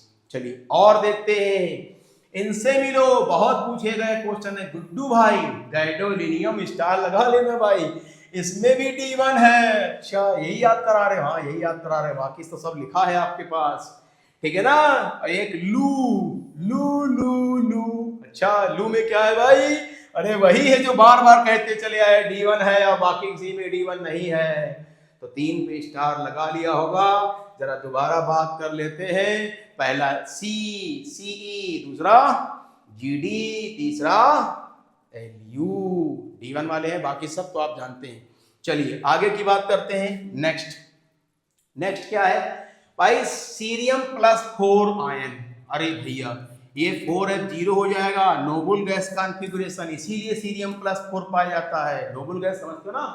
हाँ, ज़ीनान रेडॉन के जैसा, ठीक है। Used extensively in analytical chemistry. बहुत ये पूछा गया क्वेश्चन है, एनालिटिकल केमिस्ट्री में क्या यूज करते हैं? सीरियम +4 आयन, जेई का सवाल है। अच्छा देख लेना भाई। चल भाई इसके अलावा सीरियम +4 से सीरियम +3 आपने पढ़ा होगा रिडॉक्स कपल, इसकी वैल्यू याद रखना भैया, जेई वाले उल्टा सीधा देते हैं। प्लस का 1.74 स्ट्रॉन्ग ऑक्सीडाइजिंग एजेंट, नीचे वाली बात को भी याद रखेंगे। दूसरा EU+2। अच्छा इसमें क्या खास है? अरे देखिए ना, 4F7 हाफ फील्ड है, बहुत स्टेबल है, एक्ट एज रिड्यूसिंग एजेंट। क्यों? क्योंकि ये देखिए +2 है, यहाँ क्या हो गया? +3। ध्यान रखेंगे इसका। चलिए आगे की बात कर लेते हैं। नेक्स्ट अगला क्या है? एटॉमिक और ionic radius of lanthanide series, ठीक है ना। तो इसमें भाई सीरीज में कोई ज्यादा बवाल नहीं है। ला से चलिए लू तक। सर ला बात में क्या कर रहे हैं? ला D ब्लॉक का, इसलिए कह रहे हैं ला से चलिए, मतलब उसके आगे। अच्छा, इसका रीजन क्या है? Poor shielding effect. इसको क्या बोलते हैं? अरे लैंथेनाइड सीरीज में क्या बोलेंगे? Lanthanide contraction. एक्टिनाइड में चलेंगे तो क्या बोलेंगे? Actinide contraction. ठीक है ना, धीरे धीरे घटता है। चलिए भाई, इसमें एक्सेप्शन है वो ध्यान रखेंगे, अंडरलाइन करिए भाई। पहला क्या है? EU has largest atomic radius 199 picometer. ठीक है ना। इसका रीजन अगर पूछ ले भाई तो भाई बता दीजिएगा। Having higher effective nuclear charge, this is due to its half filled D4F7 configuration. समझ गए बात ना। चलिए आगे की बात करते हैं। नेक्स्ट है आयनिक रेडियस। भैया इसमें खुशी बनाओ, रेगुलर ट्रेंड है, कोई एक्सेप्शन नहीं। ला से चलिए यू तक। मैं जब बार ला तो मतलब उसके आगे की बात करना, क्योंकि ला के आगे जब जाएंगे तो 14 एलिमेंट माने गए। जी सर, नो एक्सेप्शन। हंसो ना, खुशी बनाओ, कोई एक्सेप्शन नहीं है। ठीक है ना। इसमें बहुत ही स्लो घटता है, 0.2 एंगस्ट्रॉम। ये डेटा भी याद कर लेना, क्या पता सवाल में कभी तुम्हें दे दे तो तुम्हें याद ही ना हो 0.2 बढ़ गया था कि 0.5 बढ़ गया, क्या 1.5 पता नहीं।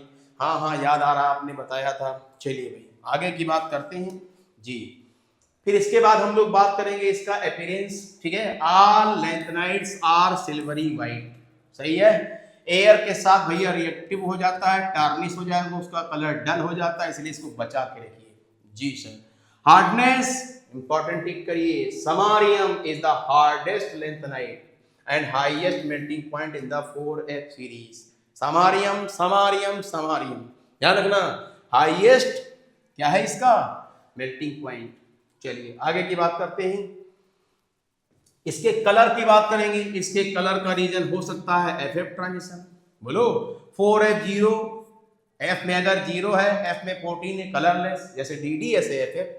ठीक है ना। आगे ये भाई ध्यान रखेंगे, जनरली सिमिलर टू कैल्शियम और aluminium, relatively low ionization values. ठीक है। इनके जो ऑक्साइड होते हैं वो बेसिक होते हैं, react with acid to form salt. क्योंकि बेस है तो किससे रिएक्शन करेगा? एसिड से। एसिड बेस मिलकर क्या बनाते हैं? सॉल्ट। अच्छा, ये तो बहुत आसान लग रहा है। हाँ आसान है। आगे बढ़िए। अब हम बात करेंगे रिएक्शंस ऑफ लैंथेनाइड्स की। तो ये बहुत आसान है।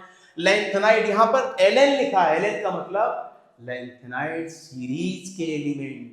Ln है कि नहीं? Ln का मतलब नेचुरल लॉग मत समझना। यहाँ पर क्या है? लैंथेनाइड सीरीज के एलिमेंट है। सल्फर के साथ क्या बनाएंगे? सल्फाइड। ये सब फार्मूला कहाँ से ला रहे हो? अच्छा, यहाँ से आ रहा है। Ln मतलब लैंथेनाइड सीरीज के एलिमेंट। इसका कॉमन ऑक्सीडेशन स्टेट कितना था? 3। Yes sir. सल्फर का बोलो, सल्फाइड का -2। क्रीस क्रॉस कराना है, फार्मूला बनाना है, लाइक करना है। समझ में आया कि नहीं आया? अब देखिए इसे नाइट्राइड का, यार 9th में तो पढ़ा होगा, नाइट्राइड पे -3 आता है, इस पर +3 कैंसिल हो गए। जी सर। ठीक है ना। ऐसे कार्बाइड का, हैलाइड का, सब का बना लो, तुम बहुत अच्छी बच्ची हो। ठीक है ना। चलिए आगे की बात करते हैं। नेक्स्ट, समझ गए भाई? चलिए इनके इस्तेमाल, पहले इस्तेमाल करें फिर विश्वास करें। तो सबसे पहला इस्तेमाल अलाय स्टील। क्या है भैया? Alloy steel used in manufacturing of plates and pipe. भूख लग रही है क्या? प्लेट लेके आओ। ठीक है। Improve the strength and corrosion resistance. Corrosion समझते ना? बोलो। डिस्ट्रॉइंग ऑफ मेटल, उससे बचाता है। अगला परमानेंट मैग्नेट।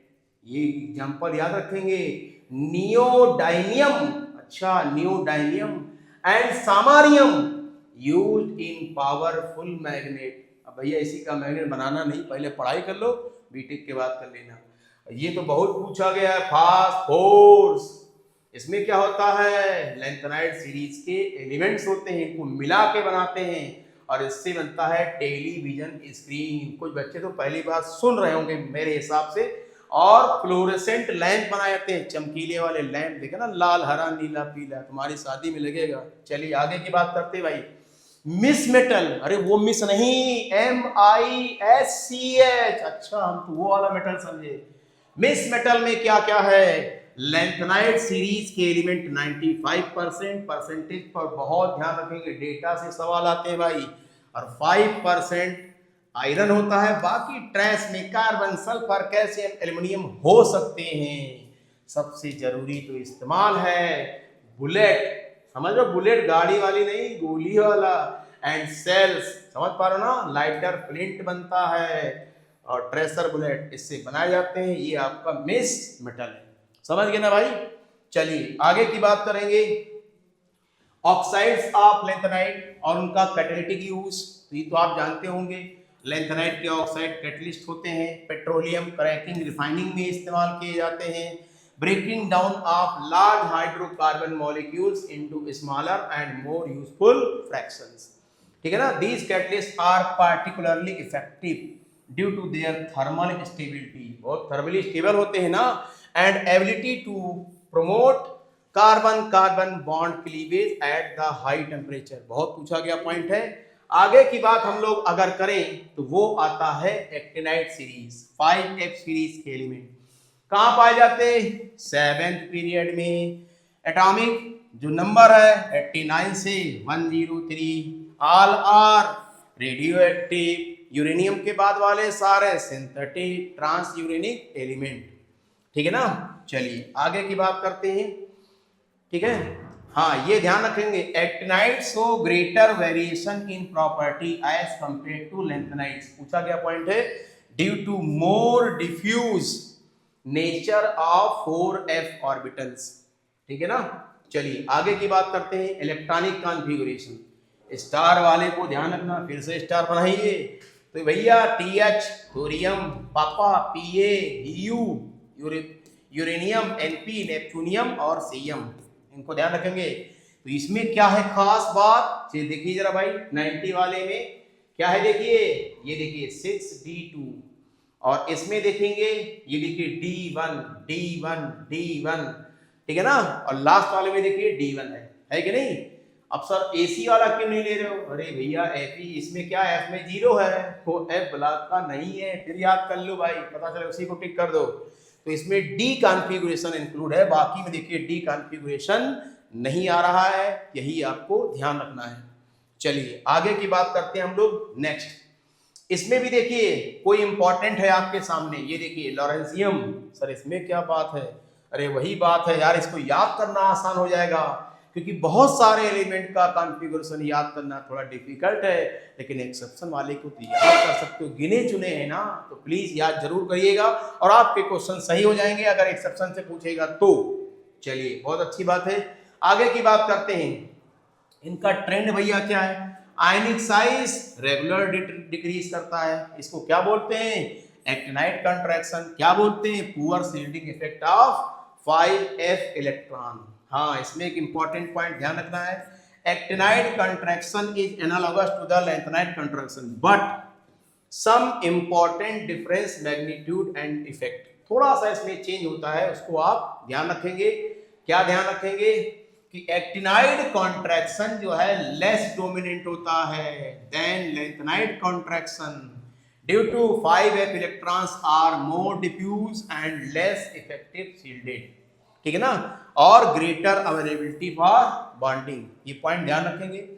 ठीक है ना, आगे more predominant effect, 4f electron are more buried यानी shielded from the nuclear charge, less available for the bonding. तो ये एक्टिनाइट की बात हो गई, ये लैंथेनाइट की बात होगी, दोनों के रीजन अलग अलग है, अगर रीजन से सवाल आएगा तो उसको ध्यान रखना है।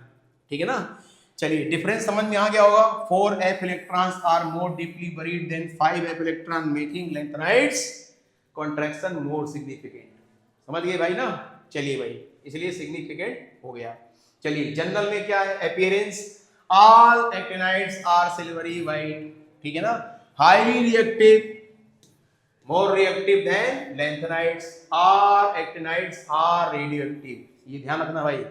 ठीक है ना, higher reactivity of actinides compare to lanthanide is due to greater availability of 5f electron for bonding, वही very very poor shielding effect. ठीक है ना, चलिए आगे की बात करते हैं, इनके रिएक्शंस में क्या क्या हो सकता है। जैसे एक्टिनाइट का मेटल लिया, पानी मिलाया, क्या बनाएगा, हाइड्रोक्साइड। सर ये NOH का होल प्राइस कहां से आया, common oxidation state +3, hydroxide plus hydrogen. ठीक है ना, अगर हाइड्रोजन से मिलाएंगे तो क्या बनेगा, MH2 हाइड्राइड। इसके अलावा react readily with halogens to form halides. Alkali resistance, इसका मतलब not affected by alkali solution, ठीक है। और नाइट्रिक एसिड के साथ क्या होगा, reaction is slow due to formation of protective oxide, ध्यान रखेंगे प्रोटेक्टिव ऑक्साइड लेयर होता है, इसलिए इसकी रिएक्टिविटी बहुत ही स्लो होती है। समझ में आ रहा ना। चलिए मैग्नेटिक प्रॉपर्टी बिल्कुल सेम तरीके से निकालेंगे, ठीक है, और वही फार्मूला लगाएंगे, म्याऊ बराबर n+2 बोर मैग्नेटॉन, जबकि यहाँ पे n क्या है, नंबर ऑफ अनपेयर्ड इलेक्ट्रॉन। कैसे निकालना है, कॉन्फ़िगरेशन लिखो, इलेक्ट्रॉन को फिल करो, फिर देखो अनपेयर्ड अगर 0 है इसका मतलब क्या है, म्याऊ 0 है, डायामैग्नेटिक। सर इतना बड़ा कैसे लिखे, हाँ लिखना तो पड़ेगा, तो रेडॉन जिनान वाला लिखो ना, बाद में आउटर सेल का लिख दो, समझ गए ना। कॉन्फ़िगरेशन तो लिखना पड़ेगा भाई, ठीक है, तभी आप डाया पैरा बता पाएंगे। अगला ionization energy, ionization energy generally actinide की कम होती है एज कंपेयर टू लैंथेनाइड, ये पॉइंट इंपॉर्टेंट है, ठीक है। Lower ionization energy make them more reactive, इसीलिए क्या है वो ज्यादा रिएक्टिव होता है, ठीक है ना। चलिए आगे की बात करेंगे। नेक्स्ट तो 5f electrons in the actinide, इसमें शील्डिंग इफेक्ट क्या होता है भाई, अभी आपने सुना था 5f electrons in the actinides are more effectively shielded from the nuclear charge than 4f electron in the lanthanide, समझ गए। तो 5 of f electrons are less firmly held to the nucleus, इसीलिए they are more available for bonding, ठीक है ना। Greater variety in oxidation state, जैसे उसमें क्या था इधर उधर था, इसमें बहुत सारे ऑक्सीडेशन स्टेट हो सकता है, बॉन्डिंग कंपेयर टू लैंथेनाइड्स, ठीक है ना, ये भी पॉइंट इंपॉर्टेंट है भाई। चलिए आगे की बात करेंगे हम लोग ऑक्सीडेशन स्टेट। तो जैसे आपने पढ़ा था सिमिलर एनर्जी, इसमें भी होता है 5f 6d और 7s की एनर्जी क्या होती है, सिमिलर, और इसीलिए बहुत सारे ऑक्सीडेशन स्टेट शो करता है। बस याद रखना +3 लैंथेनाइड का भी कॉमन, एक्टिनाइड का भी कॉमन, कॉमन मतलब मोस्ट स्टेबल नहीं है, ज्यादातर जो एलिमेंट जो शो करते हैं इसमें +4 +5 +6 +7 तक जा सकता है, ठीक है ना। Uranium can exist in oxidation state from +3 to +6, लेकिन जो विद EU+ यानी U+6 से बीइंग पार्टिकुलरली स्टेबल इन कहाँ, यूरेनिल आयन UO2 ऊपर 2+, समझ गए ना, ये भी पूछा गया सवाल है। चलिए आगे की बात करते हैं इसकी एप्लीकेशन। तो ये आपने एप्लीकेशन में क्या है, आयरन और स्टील, आपने सुना होगा Fe और C का होता है, स्टील का भाई पानी पीते हैं, बर्तन बनाए जाते हैं। पिगमेंट, पिगमेंट समझते हो ना, अरे टेल्कम पाउडर में मिला लो, किसी में सब बहुत सारा कॉस्मेटिक्स में होता है, मिलाए जाते हैं। तो TiO2 का यूज करते हैं पिगमेंट में, व्हाइट पिगमेंट, ठीक है, पेंट में मिला सकते हैं। इसके अलावा MnO2 आपने सुना होगा, ड्राई सेल में यूज होता है, जिंक ड्राई सेल में निकल कैडमियम की बैटरी ही बनाई जाती है, ठीक है ना। वैनेडियम पेंटाऑक्साइड कहाँ यूज करते हैं, कॉन्टैक्ट प्रोसेस में, निकल हाइड्रोजनेशन ऑफ ऑयल में, PdCl2 ये बहुत पूछा गया है, वेकर प्रोसेस में, और इसका नाम है जिगलर नट्टा कैटलिस्ट, इससे पॉलीथीन बनता है। सिल्वर, ठीक है, क्वाइन का इस्तेमाल, क्वाइन जैसा करता है, ज्वेलरी में होता है, गोल्ड का इस्तेमाल, क्वाइन पहले बनते थे, ज्वेलरी में इस्तेमाल करते हैं। AgBr फोटोग्राफी में, और गोल्ड और निकल का अलाय बनाया जाता है, इसका भी काफी इस्तेमाल होता है, ठीक है ना। तो भाई ये इसका समरी था, और आपने इसको देखा, आपने इसमें D और F ब्लॉक को अगर ज्यादा ध्यान देंगे तो D ब्लॉक को ज्यादा ध्यान देना है, और D ब्लॉक में बहुत सारे एक्सेप्शंस उनको ध्यान रखना है, F ब्लॉक में कॉन्फ़िगरेशन को ध्यान रखना है, और D ब्लॉक में स्पेशली KMnO4 कमीनो4 को बहुत ध्यान देना है, क्योंकि सबसे ज्यादा क्वेश्चन इसी से आते हैं। जिसको ये बात पता है सबसे ज्यादा इसी से आते हैं वो लाइक करेगा, ठीक है ना, कमेंट में जरूर बताएगा। मिलते हैं अगले एपिसोड में, all the best, thank you.